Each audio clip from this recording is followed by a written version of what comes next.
તો હવે આપણે દળાંક એટલે શું એના વિશે વાત કરીએ। કોઈ પણ તત્વનો જે પરમાણુ હોય એ પરમાણુનો દળાંક એટલે શું, એટલે કે એનું દળ શું, એનો અંક શું, કઈ રીતે લખી શકાય એના વિશે આપણે જોઈએ। હવે આપણે આગળ ભણી ગયા કે કોઈ પણ પરમાણુ હોય તો એ પરમાણુના બંધારણમાં એ પરમાણુનું જે કેન્દ્ર હોય એ કેન્દ્રમાં પ્રોટોન અને ન્યુટ્રોન રહેલા હોય છે અને એની જે બાહ્યતમ કક્ષા હોય એમાં ઇલેક્ટ્રોન સમાયેલા હોય છે, બરાબર। એની આપણે જો રચના જોઈએ તો આપણે શરૂઆતમાં જોઈ ગયા ને અહીંયા ફરીથી આપણે એને દોરીને જો જોવાનો પ્રયત્ન કરીએ તો આ સપોઝ ધારો કે પરમાણુનું કેન્દ્ર છે અને એની આસપાસ આપણે અત્યારે બે જ કક્ષાઓ લઈએ છીએ, બરાબર। તો આ પરમાણુના કેન્દ્રની આસપાસ આ બે કક્ષાઓ રહેલી છે। હવે અહીંયા આપણે એ વસ્તુ પણ જોયું હતું કે આ જે પરમાણુનું કેન્દ્ર છે એ કેન્દ્રમાં એક તો P+ અને N એટલે કે પ્રોટોન અને ન્યુટ્રોન રહેલા હોય છે અને જે અહીંયા કક્ષાઓ છે એ કક્ષાઓમાં ઇલેક્ટ્રોન જે છે ઇલેક્ટ્રોન પરિભ્રમણ કરતા હોય છે, બરાબર। એટલે ત્યારે આપણે એ પણ વસ્તુ જોઈ હતી કે કોઈ પણ પરમાણુ જે છે પરમાણુના કેન્દ્રમાં જે પ્રોટોન અને ન્યુટ્રોન એટલે કે P+ અને N, ન્યુટ્રોનને N વડે અને પ્રોટોનને P+ વડે દર્શાવીએ છીએ। તો જે પ્રોટોન અને ન્યુટ્રોન એમાં રહેલા છે એનું જે દળ છે એ દળ જ કહી શકાય કે પરમાણુના દળ તરીકે આપણે ઓળખીએ છીએ। તો અહીંયા આપણે એને સમીકરણ સ્વરૂપે દર્શાવ્યું છે। આપણે શું લખ્યું છે તો આપણે કીધું છે કે પરમાણુનું દળ એટલે કે પ્રોટોનનું દળ અને ન્યુટ્રોનનું દળ આ બંનેના દળનો જે સરવાળો છે એ બંનેનો સરવાળો કેટલો થશે તો કે પરમાણુના દળ જેટલો થશે, બરાબર। એટલે એનું કારણ પણ છે કે આપણે જોયું કે પ્રોટોનનું જે દળ છે ઇલેક્ટ્રોનનું દળ અને પ્રોટોનનું દળ જો બેની આપણે સાપેક્ષ સરખામણી કરીએ તો ઇલેક્ટ્રોનનું દળ પ્રોટોનના દળની સરખામણીમાં સાવ નહિવત છે અને નહિવત હોવાથી જ આપણે પરમાણુ માટેનું જે દળ છે એ પ્રોટોન અને ન્યુટ્રોનનું જે દળ છે બંનેના દળને જ આપણે કન્સિડર કરીએ છીએ, ગણીએ છીએ, કારણ કે કેન્દ્રમાં પ્રોટોન અને ન્યુટ્રોન રહેલા છે, બંનેનું દળ સમાન છે। એટલે કે જેટલા પ્રોટોન અને જેટલા ન્યુટ્રોન રહેલા હોય એ પ્રોટોન અને ન્યુટ્રોનના દળનો સરવાળો આપણે કરીએ તો આપણે પરમાણુનું જે દળ છે એ પરમાણુનું દળ આપણે મળી રહીએ છીએ, બરાબર। હવે અહીંયા આ જે પ્રોટોન અને ન્યુટ્રોનની આપણે વાત કરીએ છીએ તો આ બધા જ અપરમાણુય જે કણ છે એટલે કે પ્રોટોન અને ન્યુટ્રોન એ પરમાણુના કેન્દ્રમાં રહેલા હોય છે, એ આપણે પરમાણુના બંધારણ દ્વારા સમજી શકીએ। અને આ જે પ્રોટોન અને ન્યુટ્રોન છે તો આ પ્રોટોન અને ન્યુટ્રોનને સંયુક્ત રીતે ન્યુક્લિયોન્સ તરીકે પણ ઓળખવામાં આવે છે। આપણે જો લખવું હોય તો લખી શકાય કે અહીં આ પ્રોટોન અને ન્યુટ્રોનને ન્યુક્લિયોન્સ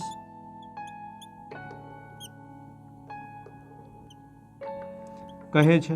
બરાબર। એટલે યાદ રાખવાનું કે પરમાણુના કેન્દ્રમાં જે પ્રોટોન અને ન્યુટ્રોન રહેલા છે એ પરમાણુના કેન્દ્રમાં રહેલા પ્રોટોન અને ન્યુટ્રોનને ન્યુક્લિયોન્સ તરીકે ઓળખવામાં આવે છે, બરાબર। અને સામાન્ય રીતે કેન્દ્રને આપણે પરમાણુનું કેન્દ્ર અથવા તો ન્યુક્લિયસ પણ કહીએ છીએ અને આ પ્રોટોન અને ન્યુટ્રોન જે કેન્દ્રમાં રહેલા છે એને ન્યુક્લિયોન્સ તરીકે ઓળખવામાં આવે છે। એટલે અહીંયા આપણે કહી શકીએ કે આ પરમાણુનું દળ જે છે એ પ્રોટોન અને ન્યુટ્રોનના કારણે છે। તો જે પરમાણુનું દળ છે એ પ્રોટોન અને ન્યુટ્રોનના કારણે હોય તો પ્રોટોન અને ન્યુટ્રોન પરમાણુના બંધારણમાં ક્યાં રહેલા છે તો કે એના કેન્દ્રમાં। તો આપણે ઇનડિરેક્ટલી એટલે કે આપણે બીજી રીતે કહેવા જવું હોય તો એ રીતે કહી શકાય કે કોઈ પણ તત્વ છે એ તત્વનું પરમાણુનું જો દળ આપણે કન્સિડર કરીએ તો એ પરમાણુનું દળ એ પરમાણુના બંધારણમાં એનું જે કેન્દ્ર છે એ કેન્દ્રમાં કેન્દ્રિત થયેલું છે, કારણ કે બધા જ પ્રોટોન અને બધા જ ન્યુટ્રોન જે છે એ હંમેશા એ પરમાણુના કેન્દ્રમાં રહેલા છે અને કેન્દ્રમાં હોય તો એનો મતલબ એવો થાય કે એનું જે દળ છે એ પરમાણુના કેન્દ્રમાં જ કેન્દ્રિત થયેલું છે એવું આપણે કહી શકીએ। તો એના આધારે આપણે જો લખવું હોય તો લખી શકાય કે તેથી કોઈ પણ તત્વના પરમાણુનું દળ તેના કેન્દ્રમાં કેન્દ્રિત થયેલ હોય છે, બરાબર। કેન્દ્રમાં કેન્દ્રિત થયેલ હોય છે અને શા માટે તો કે પ્રોટોન અને ન્યુટ્રોનના કારણે છે અને પ્રોટોન અને ન્યુટ્રોનના કારણે હોવાથી એ પ્રોટોન અને ન્યુટ્રોન પરમાણુના કેન્દ્રમાં છે અને માટે જ કહી શકાય કે કોઈ પણ પરમાણુનું જે દળ છે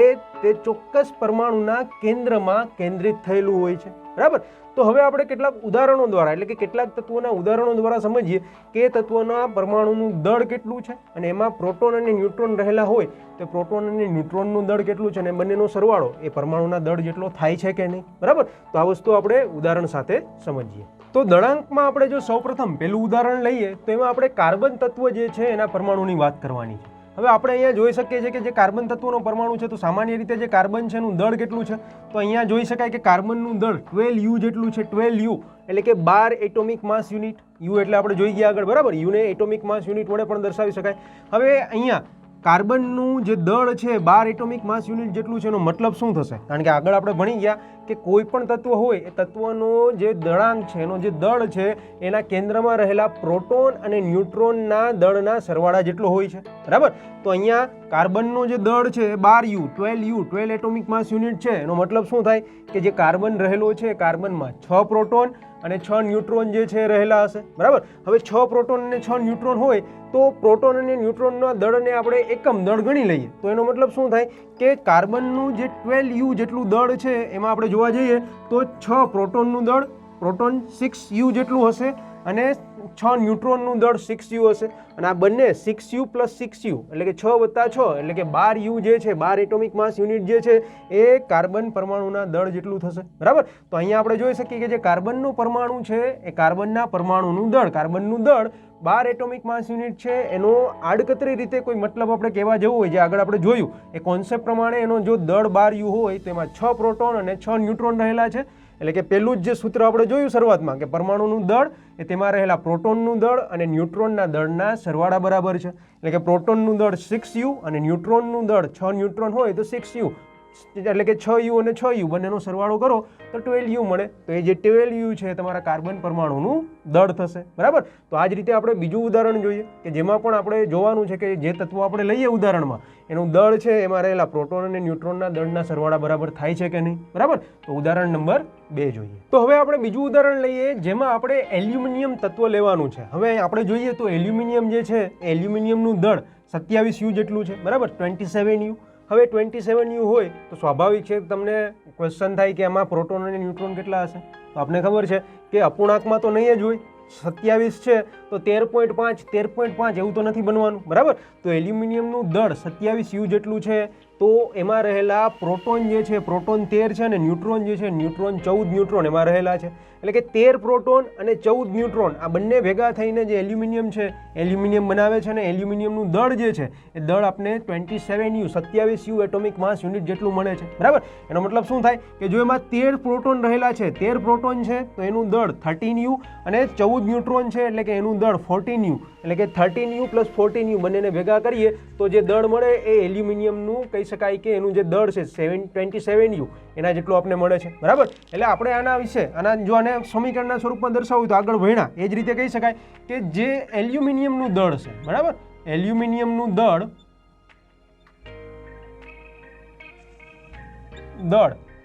ઇઝ ઇક્વલ ટુ તેમાં રહેલા પ્રોટોનનું દળ વત્તા ન્યુટ્રોનનું દળ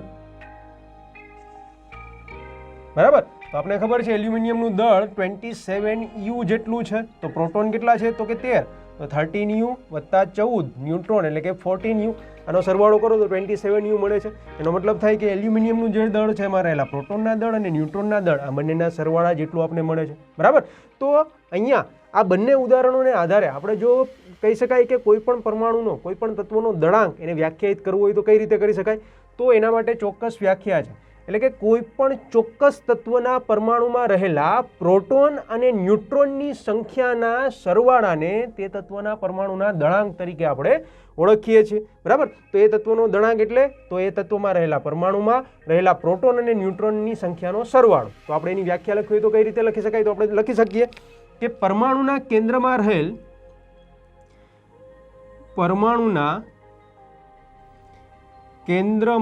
રહેલ પ્રોટોન અને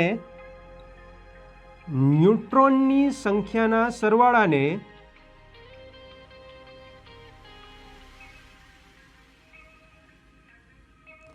તે તત્વનો દળાંક કહે છે બરાબર એટલે કે આ બંનેની સંખ્યાનો જે સરવાળો છે એ સરવાળાને આપણે તે તત્વના દળાંક તરીકે ઓળખીએ છીએ એટલે જ આપણે એલ્યુમિનિયમનો જે દળાંક 27U છે અને આગળ ઉદાહરણ લીધું એમાં પણ આપણે એનું દળાંક છે એ રીતે દર્શાવી શકીએ બરાબર તો અહીંયા ચોક્કસ રીતે કોઈ તત્વનો દળાંક દર્શાવવો હોય તેમાં રહેલા પ્રોટોન અને ન્યુટ્રોનનું દળ અથવા તો પ્રોટોન અને ન્યુટ્રોનની સંખ્યાનો સરવાળો એ તત્વનું દળાંક થશે, અને પ્રોટોનનું દળ અને ન્યુટ્રોનનું દળ એ બંનેના દળનો સરવાળો એટલે એ ચોક્કસ તત્વનું દળ થશે, બરાબર. તો આ રીતે દળાંક જે છે દળાંકને આપણે વ્યાખ્યાયિત કરી શકીએ. હવે આગળ આપણે એવું જોવાનું છે કે કોઈ પણ તત્વ આપણે લીધેલું હોય તો એ ચોક્કસ તત્વ જે છે એ તત્વને દર્શાવવું કઈ રીતે. તો સપોઝ કે આપણે ખબર છે કે ઓક્સિજન અથવા તો નાઇટ્રોજન લઈએ તો નાઇટ્રોજનને એન સંજ્ઞા વડે તો દર્શાવાય, પણ જો આપણે આવર્ત કોષ્ટકની ખબર ના હોય તો એન એટલે કે એનો પરમાણુય ક્રમાંક કેટલો છે, એનો દળાંક કેટલો છે, એ વસ્તુની આપણે ખ્યાલ રહેતો નથી. એટલે જો આપણે વૈજ્ઞાનિક રીતે જોવા જઈએ તો કોઈ પણ તત્વ જે છે એ તત્વને એના પરમાણુય ક્રમાંક અને દળાંકની સાથે દર્શાવવા માટે એક ચોક્કસ સંજ્ઞા પદ્ધતિનો ઉપયોગ થાય છે, બરાબર.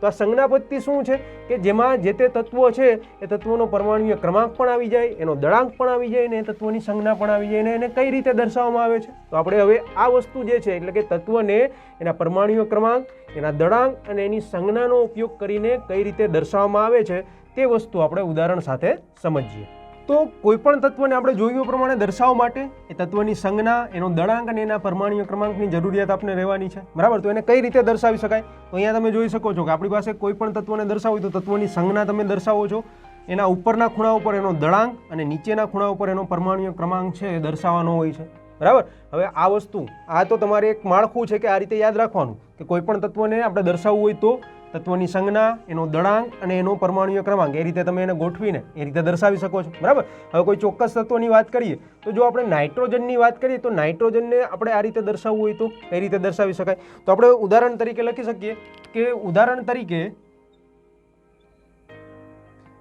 આ જે સંજ્ઞા પ્રણાલી છે એને આપણે નાઇટ્રોજન માટે દર્શાવવાની છે. તો કે નાઇટ્રોજન માટે હવે ત્રણ વસ્તુની જરૂરિયાત રહેવાની છે. નાઇટ્રોજન માટે દર્શાવવું હોય તો તત્વની સંજ્ઞા એટલે કે નાઇટ્રોજનની સંજ્ઞા શું છે? તો પહેલાં તો આપણે લખી લઈએ, નાઇટ્રોજનને આપણે એન વડે દર્શાવીએ છીએ, બરાબર. પછી આપણે જોયું કે ઉપરની સાઈડ એનો દળાંક દર્શાવવાનો છે. તો નાઇટ્રોજનનો દળાંક જે છે, દળાંક કેટલો છે? તો આને આપણો દળાંક ખબર હોવી જોઈએ, પણ નાઇટ્રોજન માટે દળાંક છે 14, બરાબર. અને નીચે એનો પરમાણુય ક્રમાંક દર્શાવેલો છે. તો એનો પરમાણુય ક્રમાંક, તો નાઇટ્રોજનનો પરમાણુય ક્રમાંક પણ આવર્ત કોષ્ટક પ્રમાણે આપણે યાદ હોવો જોઈએ. તો ત્રીજી વસ્તુ જે આપણે ખબર હોવી જોઈએ એ છે એનો પરમાણુય ક્રમાંક, બરાબર. એટલે કે એનો પરમાણુય ક્રમાંક નાઇટ્રોજન માટે શું છે? 7 છે. હવે આ બધી જ વસ્તુને ધ્યાનમાં રાખીને આપણે આ સંજ્ઞા પ્રણાલી પ્રમાણે એને દર્શાવવું હોય તો કઈ રીતે દર્શાવી શકાય? તો એને આપણે દર્શાવી શકીએ કે નાઇટ્રોજન માટે સંજ્ઞા થશે n, બરાબર. ઉપરની સાઈડ ખૂણા ઉપર શું દર્શાવવાનું છે? દળાંક કેટલો છે? 14. એટલે અહીંયા લખશું 14, અને પરમાણુય ક્રમાંક એ નીચેની સાઈડ ખૂણા ઉપર દર્શાવવાનો છે એટલે થશે 7. એટલે કે નાઇટ્રોજન માટે આપણે જો જોવા જઈએ તો નાઇટ્રોજનને આપણે